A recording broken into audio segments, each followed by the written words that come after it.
இருக்கிற சர்வ வல்லமையுள்ள தேவனாகிய கர்த்தருக்கு மாத்திரம் எல்லா துதியும் கனமும் மகிமையும் என்றென்றைக்கு இருக்கட்டும்.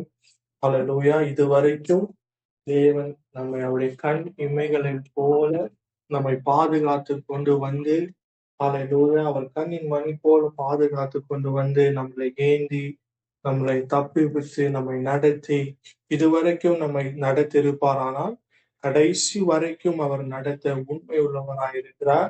Just always believe one thing. ஒரு காரியம் நம்முடைய வாழ்க்கையில கிறிஸ்துவர்களாய் ரட்சிக்கப்பட்டவர்களாய் நமக்கு ஒரு காரியத்தை நாம் புரிந்து கொள்ள வேண்டிய ஒரு காரியம் என்னன்னா, என்னாகமம் 23ஆம் அதிகாரம் 19ஆம் வசனத்தின்படி கர்த்தருடைய வார்த்தை இப்படி சொல்லும். பொய் சொல்ல தேவன் ஒரு மனிதன் அல்ல, மனமாற அவர் ஒரு மனுபுத்திரனும் அல்ல. அவர் சொல்லியும் செய்யாதிருப்பாரோ, அவர் வசனித்தும் நிறைவேற்றாமல் இருப்பாரோ. கர்த்தர் ஒரு வார்த்தையை கொடுத்திருப்பாரானால் அவர் வாக்கு தத்தத்தில் உண்மை உள்ள தேவன். My God is always faithful. கடைசி வரைக்கும், இந்த உலகம் முடிக்கிற கடைசி நிமிஷம் வரைக்கும் அவர் எப்பொழுதும் உண்மை உள்ளவராய் இருப்பார். நாம் மனிதர்கள் எப்பொழுதும் அவருக்கு அன்ஃபெய்த்ஃபுல்லா தான் இருப்போம். You cannot be faithful. அநேக சூழ்நிலைகள் வரும், அந்த இடத்துல நாம் தவறி விழுவோம். பட் மை காட், நாம் ஆராதிக்கிற தேவன் எப்பொழுதும் உண்மை உள்ளவராய் இருப்பார். அவர் சொல்லி இருந்த வார்த்தை, அவர் வார்த்தை அனுப்பி உங்களை தேற்றி உங்களை நடத்தி அவர் வாக்குத்தத்தத்தை கொடுத்திருப்பாரானால் he will keep up his word until eternity. Hallelujah. அந்த தேவனை தான் இந்த மாலை பொழுதுல கூட ஆராதித்தோம், ஜெபம் பண்ணோம். அவருடைய சமூகத்தை நோக்கி இப்பொழுது வார்த்தையா இருக்கிற தேவனை நோக்கி பார்த்து அவரிடத்துல கேட்க போகிறோம். ஆண்டவரே, நீங்க எங்களோடு கூட பேசுங்க. நீங்க எப்பொழுதும் பேசுகிறவராய் இருக்கிறீர் ஆண்டவர். உங்க வார்த்தை ஒவ்வொருவருடைய இருதயத்தையும் கிரியை செய்யட்டும். கிறிஸ்து இயேசுவை மாத்திரம் மகிமைப்படுத்தலாம். ஆமென். ஹல்லேலூயா. இந்த மாலை பொழுதுல கூட நம்முடைய வாழ்க்கையில, எல்லாருடைய வாழ்க்கையிலும் ஒரு லட்சியம், ஒரு ட்ரீம், ஒரு கனவு நமக்குள்ள வைத்திருப்பார் ஆண்டவர். ஒரு காரியம் இருக்கும், always to achieve, to go to the highest goal or to reach to the highest peak. ஹல்லேலூயா.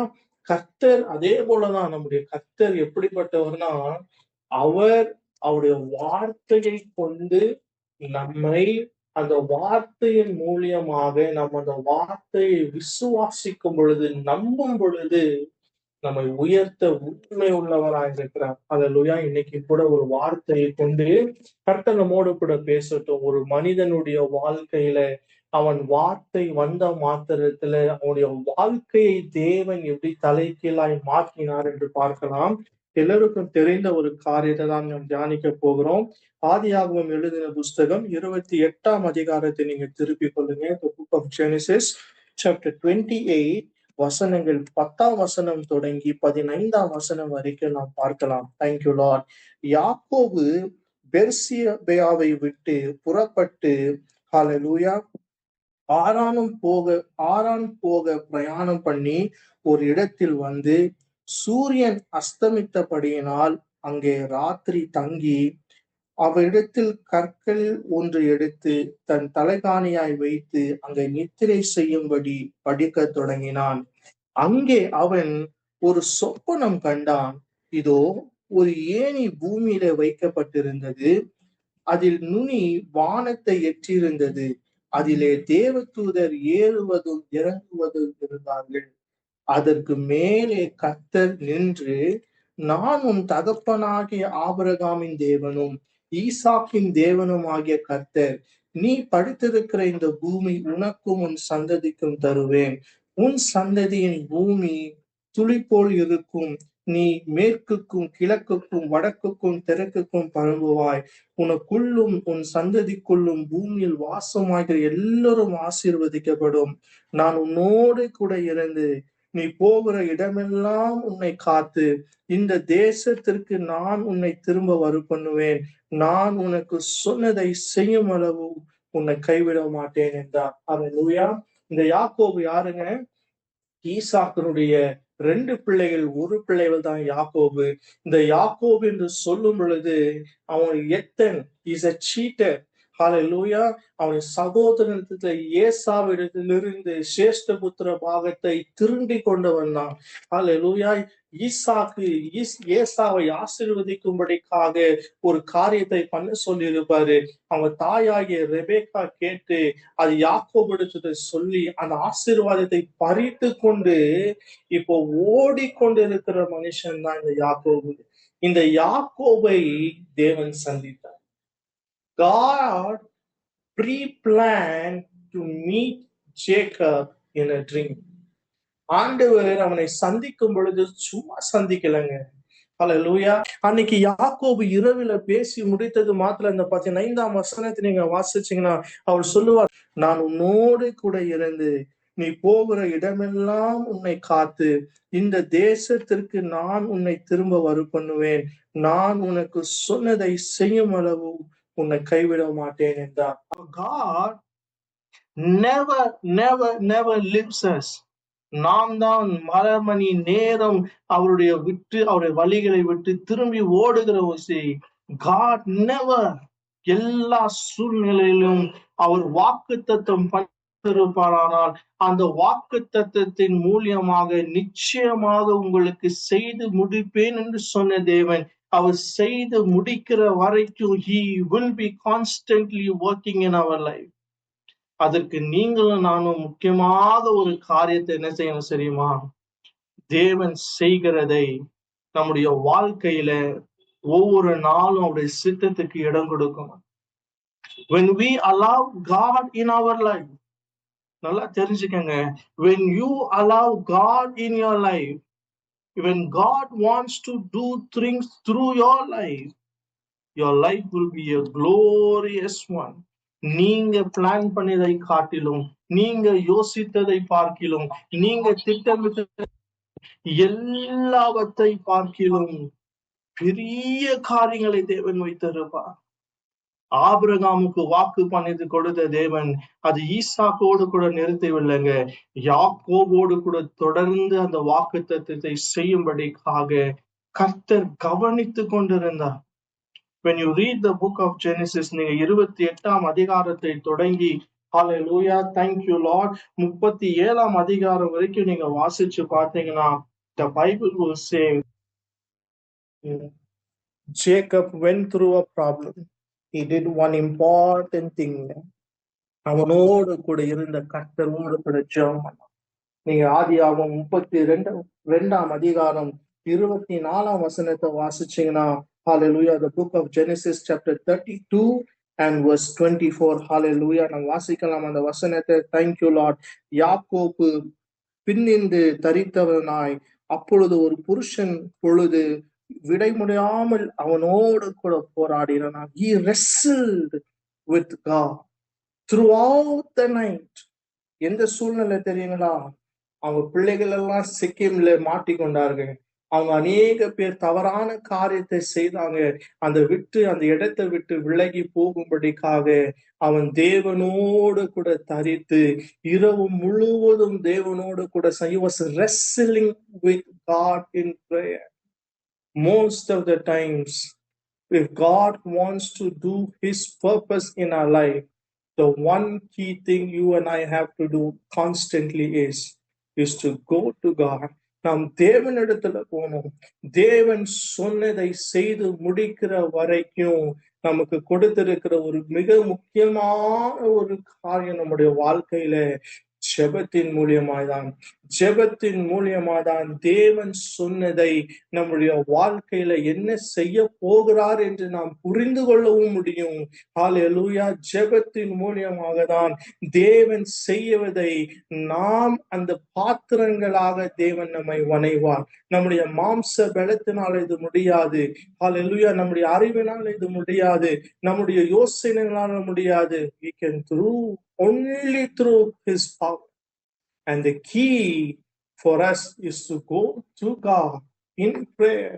யாக்கோபு அவன் இரவு முழுவதும், the Bible says, so Jacob was left alone and a man wrestled with him till daybreak. When the man saw that he could not overpower him, he touched the socket of Jacob's hip so that his hip was wrenched, and he wrestled with the man. He was a man. யாக்கோபு ஏதோ ஒரு சொப்பனத்தை பெற்றுக்கொண்டான். அந்த சொப்பனத்தை முடித்து கொடுக்கிற வரைக்கும் he held upon God. அதுக்கு மத்தியில் அநேக பிரச்சனைகள், பாடுகள், அநேக காரியங்கள் யாக்கோபுடைய வாழ்க்கையில வந்தது. இன்னைக்கும் நம்முடைய வாழ்க்கையில திரும்பி பார்க்கும் பொழுது யூ கேன் எக்ஸ்பீரியன்ஸ் அநேக காரியங்கள் நமக்கு எதிர்ப்பாக வரும். நாம் பிளான் பண்ணினது போல, நாம் திட்டமிட்டது போல, நாம் எதிர்பார்த்தது போல காரியங்கள் நடக்காமல் இருந்திருக்கும். But always believe one thing, my God has a master plan. அந்த மாஸ்டர் பிளான் திட்டத்துக்குள்ள நீங்களும் நானும் ஒரே ஒரு காரியம் பர்சிஸ்டண்டா செய்ய வேண்டிய ஒரு காரியம், அவரை தேடுவது. அவரை தேடும் பொழுது அவரை கண்டடையத்தக்க சமயத்தில் நாம் கண்டடைய முடியும் என்று கர்த்தருடைய வார்த்தை நமக்கு கற்றுக் கொடுக்குதுங்க. So how important is our prayer life? நம்முடைய ஜெபிக்கிறது, நாம் தேவனை சந்திக்கிறது, தேவனோடு கூட உறவாடுகிறது, அந்த நேரத்தையும் அந்த காலத்தையும் நாம் எவ்வளவாய் தேவனுக்கு ஒதுக்கி கொடுத்திருக்கிறோம். How important is our prayer life? How important is that your fellowship with the Lord? How important is that you want to know more about God? Today, if you have ignorant about your prayer life, உங்களுடைய ஜெப வாழ்க்கை குறித்து நீங்க சாதாரணமாய் இட போட்டு வைத்திருந்தீங்களா? God wants you to come back again to the prayer life again. உங்களோடு கூட உறவாட வேண்டும் என்று, உங்களோடு கூட பேச வேண்டும் என்று, உங்களோடு கூட அவருடைய இருதயத்தை வெளிப்படுத்த வேண்டும் என்று தான் தேவன் விரும்புகிறார். He is expectantly waiting for you to speak to him. நம்முடைய இருதயம் அவர் பக்கமாய் திரும்ப வேண்டும் என்று தான் தேவன் விரும்புகிறார். Jacob could not do it. அவனுடைய பலத்தினாலே, அவனுடைய ஞானத்தினாலே, அவனுடைய அறிவினாலே, அவனிடத்தில் இருந்த எல்லாவற்றையும் காரியத்தை பார்க்கும் பொழுது he was afraid and he was running. Laban துரத்தை கொண்டு வரும் பொழுது பயந்தான். ஏசா வரப்போகிறான் என்று சொல்லுங்க கேட்ட மாத்திரத்துல பயந்தான். மோஸ்ட் ஆஃப் த டைம் அந்த காரியம் நடக்குமா, இந்த காரியம் நடக்காதா என்று சொல்லி நம்முடைய இருதயத்துல எத்தனை பயம் வர தெரியுமா? I don't say fear will not erupt in our life. அந்த பயத்தின் மத்தியில, அந்த கேள்வியின் மத்தியில, அந்த எதிர்பார்ப்பின் மத்தியில Jacob held on to one thing. He knew, என்னை பேர் சொல்லி அழைத்தவர், அந்த பெத்தேலில நான் சொப்பனம் கண்ட மாத்திரத்துல எனக்கு ஒருத்தர் வாக்கு பண்ணம் கொடுத்தார். அந்த வாக்கு தத்தம் பண்ணினவர் கர்த்தர். ஹல்லேலூயா. அவர் சொன்னார், என்னை விட்டு விலகுவதும் இல்லை, என்னை கைவிடுவதும் இல்லை. ஹல்லேலூயா. நான் சொன்னதை நிறைவேற்ற வரைக்கும் நான் உன்னை கைவிட மாட்டேன் என்று சொன்னவர் அன்னைக்கு யாக்கோபை ஒரு நாளும் கைவிடாதபடிக்கு அவர் நடத்தி கொண்டு வந்தார். Is the same God. நீங்க ரட்சிக்கப்பட்ட நாள் தொடங்கி இதுவரைக்கும் ஒரே ஒரு கிளிம்ஸ், ஒரே ஒரு நொடி நீங்க யோசிச்சு பாருங்க, எந்த இடத்தை ஆச்சிலும் நம்முடைய தேவன் நம்மளை கைவிட்டு இருப்பாரு. நெவர். அதனாலதான் எபிரேயர்கள் இந்த புஸ்தகம் 13ஆம் அதிகாரத்துல நீங்க வாசிக்கிற 5ஆம் வசனம் சொல்லும், அவர் உங்களை விட்டு விலகுவதும் இல்லை, உங்களை கைவிடுவதும் இல்லை என்று கர்த்தர் சொல்லும். நீங்க அதே ஆதியாகமம் 35ஆம் அதிகாரத்துல நீங்க 9ஆம் வசனத்தை நீங்க வாசிச்சீங்கன்னா மறுபடியும் கர்த்தர் அவனோடு கூட பேசுவார். ஹல்லேலூயா. கர்த்தர் அவனுக்கு ஒரு தரிசனம் உண்டாகி மறுபடியும் சொல்லுவார். அவரை ரீஇன்ட்ரோடியூஸ் பண்ணி சொல்லுவாரு, நான் எல் ஷடாய், நான் சர்வ வல்லமுள்ள தேவனாய் இருக்கிற யாக்கோபே, நான் உன்னை கொண்டு போய் சேர்க்கிற வரைக்கும், நான் சொன்னதை நான் உன் வாழ்க்கையில நான் நிறைவேற்றி முடிக்கிற வரைக்கும் நான் உன்னோடு கூட இருப்பேன் என்று கர்த்தர் வாக்குத்தத்தம் பண்ணி அவனுக்கு நிச்சயமாக சொல்லுவார். 35ஆம் அதிகாரம் 11ஆம் வசனத்தை வாசிச்சீங்க சொல்லுவாரு, then God said, I am El Shaddai, God Almighty, be fruitful and multiply, you will become a great nation, even many nations, kings will be among your descendants, and I will give you the land I once gave to Abraham, Isaac. Yes, I will give it to you and your descendants after you. Then God went up from the place where he had spoken to Jacob. Can you just believe it? இந்த இரவு நேரத்துல உங்களுடைய நினைவுகள், உங்களுடைய சிந்தனையை ஒரு நிமிஷம் நீங்க திருப்பி பார்த்தீங்கன்னா 13ஆம் வசனம் சொல்லும், 35ஆம் அதிகாரம் 13ஆம் வசனத்துல தேவன் யாக்கோடு கூட பேசி முடிக்கிற வரைக்கும் he was talking. அப்ப இன்னைக்கும் பட்சபாதம் பார்க்காத தேவன் அவர். He has no favorites. நாம் முழு இருதயத்தோடும் அவரை தேடுவோமாகில் அந்த தேடுகளில் அவரை நாம் கண்டுபிடித்துக்கொள்வோம். If our hearts really is passionate to see God, to meet God, to go to hear his voice, தேவன் அன்னைக்கு யாக்கோபோடு கூட பேசினாரால் இன்னைக்கு உங்களோடு கூட பேச அவர் சித்தம் கொண்டு இருக்கிறார். He wants to reveal his heart to you. அப்போ நமக்கு தேவையான முக்கியமான ஒரு காரியம், மத்தேயு 6ஆம் அதிகாரம் 33ஆம் வசனத்தை எப்பொழுதும் இருதயத்துல வைத்துக் கொள்ளுங்க. முதலாவது தேவனுடைய ராஜ்யத்தையும் அதை நீதியும் தேடுங்கள், அப்பொழுதுதான் நமக்கு எல்லாவற்றும் கூடி கொடுக்கிறவர் கர்த்தர். How passionate that we become to hear God's voice, to meet God in our life personally. உங்களுக்கு தேவன் மற்றவர்கள் சொல்லி உங்களுக்கு தேவனை நீங்க தெரிந்து கொள்வதை காட்டிலும், மற்றவருடைய அனுபவத்தின் மூலியமாக தேவனை தெரிந்து கொள்வதை காட்டிலும், தேவன் உங்களோடு கூட பேசுவதை அனுபவித்துக் கொள்ளுங்க. As long as you are alive on the earth, ask God, pray to God earnestly, God, I want to meet you. எங்களுக்கு ஒரு பர்சனல் என்கவுண்டர் வேணும்.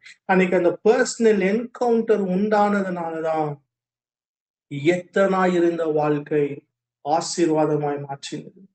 That night God changed Jacob's name into Israel. இன்னைக்கு ஒரு தேசமாக தேவன் வைத்திருக்கிறார் என்றால், it is not because of Jacob's good deed, it's because of God's master plan. இன்னைக்கு உங்களை என்னையும் தேவன் ஆசீர்வாதமாய் மாற்ற ஆசீர்வதித்து ஆல்ரெடி வைத்திருக்கிறாரு. கிறிஸ்துவுக்குள்ள நாம், இயேசு கிறிஸ்துவுக்குள்ள நாம் ஆசீர்வாதமாய் இருக்கிறோம்.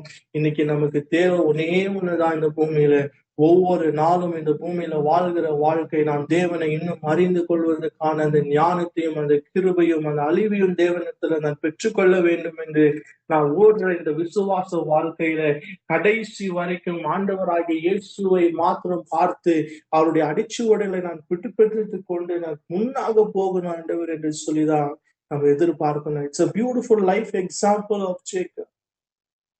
வாழ்க்கையில எந்த ஒரு வழி தெரியாமல் போய்கொண்டிருந்தவனை தேவன் அவனை சந்தித்து வாக்குத்தத்தம் பண்ணி கொடுத்து அவன் ஒருவனாய் கடந்து போய் அவன் மறுபடியும் வரும் பொழுது ஒரு பெரிய ஜாதியாய் மாற்றி அவனை தேவன் சாதாரணமான மாற்றல, அவர் விரும்பத்தக்க அவர் வார்த்தையின் படியே அவர் செய்து அவனை முடித்து கடைசி வரைக்கும் நடத்தினார்.